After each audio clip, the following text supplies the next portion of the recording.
Gracias. Muy buenos días a todos los servidores públicos, a los compañeros. Buenos días, presidente de todos los mexicanos.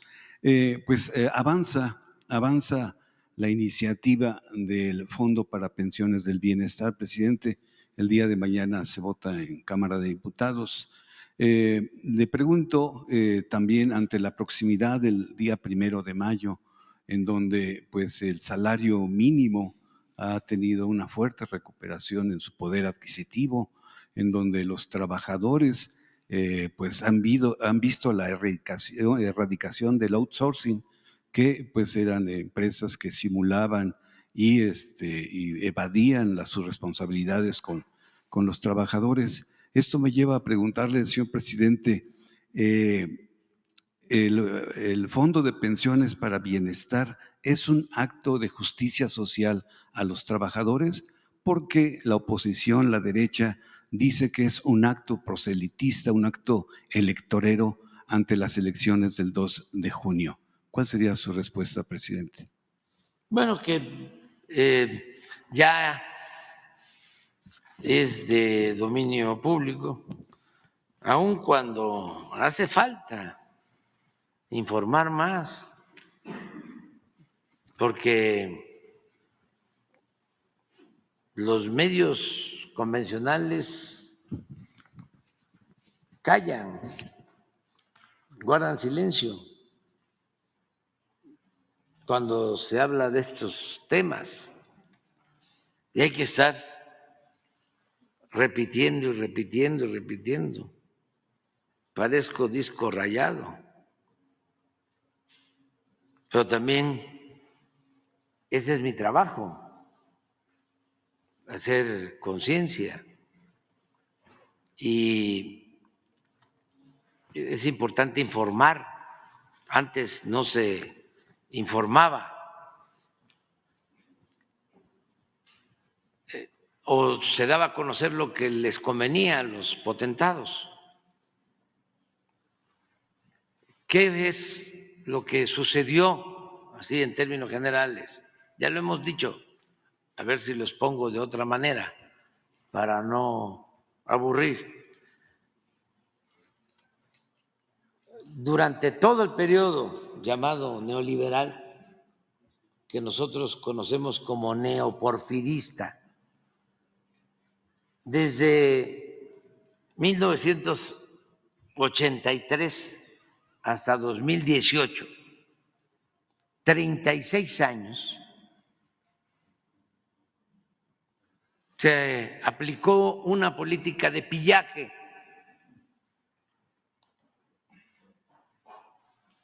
Se saqueó al país como nunca en la historia. Y eso se puede probar.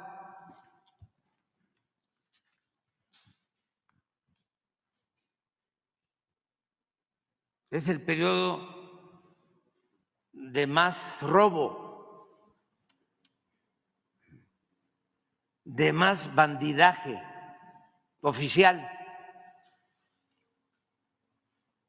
Y por lo mismo, de más concentración de riqueza en unas cuantas manos.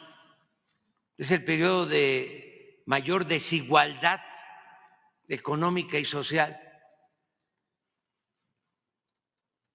Es cuando se tiene a los hombres más ricos del mundo, cuando hay multimillonarios mexicanos que aparecen en la lista de los más ricos del mundo en ese periodo. Y al mismo tiempo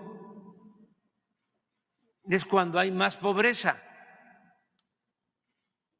Es el periodo, repito, de más desigualdad económica y social, de una desigualdad monstruosa. Pero estos oligarcas corruptos, saqueadores, no solo se dedicaron a privatizar los bienes del pueblo y de la nación. ¿Qué es privatizar? Es convertir lo público en privado. Entregaron las minas, entregaron los ferrocarriles, entregaron las empresas públicas, entregaron los ferrocarriles, los bancos, entregaron parte de la riqueza petrolera, entregaron parte de la industria eléctrica nacional. Entonces, una gran privatización, los puertos, los aeropuertos. Bueno, los hospitales, los reclusorios, todo, casi todo. Pero no conformes con eso, con todo lo que saquearon, también se quedaron con el presupuesto público, que es dinero de todo el pueblo, porque aceptando sin conceder que privatizaran las minas como Cananea y como otras minas, como lo hicieron en este periodo, o Teléfonos de México o los bancos.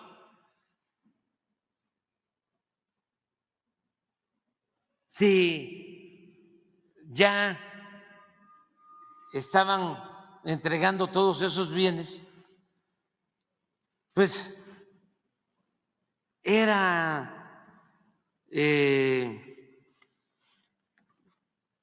pues elemental el que le dejaran a la gente su presupuesto, pero no, también se robaron el presupuesto, también se metieron a quedarse con el presupuesto público. Entonces, esa política fue acompañada, política de pillaje, ese robo contó con la complicidad del poder legislativo y del poder judicial. El gobierno fue cómplice, el gobierno fue tomado, fue secuestrado por una banda de malhechores para cometer ese atraco. Tan es así que durante todo este periodo, del 83 al 2018, 36 años, todas las reformas que se hicieron a la Constitución y a las leyes en la Cámara de Diputados y en la Cámara de Senadores fueron para legalizar el atraco, y todas fueron para favorecer a una minoría y perjudicar a la mayoría de los mexicanos. Todas. Revisen las reformas. Esto para los estudiantes de Derecho, de Sociología, de Ciencia Política, de Filosofía, para todos los estudiantes.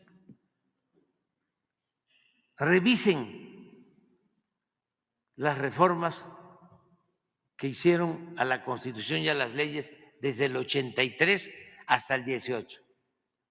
A ver si van a encontrar una en favor del pueblo. En ese contexto, en ese marco de entreguismo y de subordinación a una minoría rapaz, se hicieron dos reformas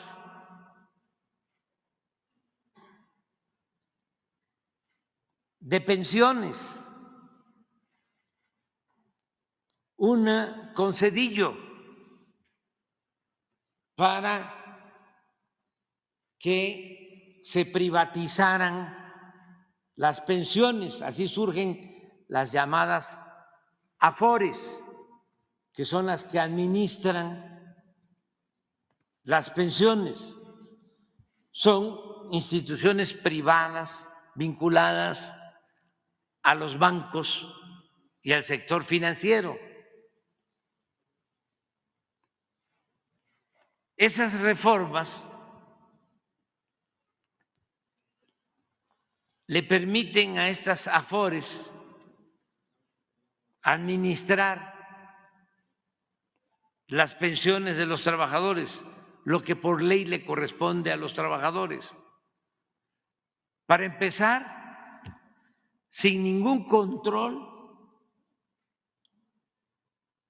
cobraban comisiones elevadísimas por manejar el dinero de los trabajadores, comisiones por encima de la media de lo que se cobraba en otros países.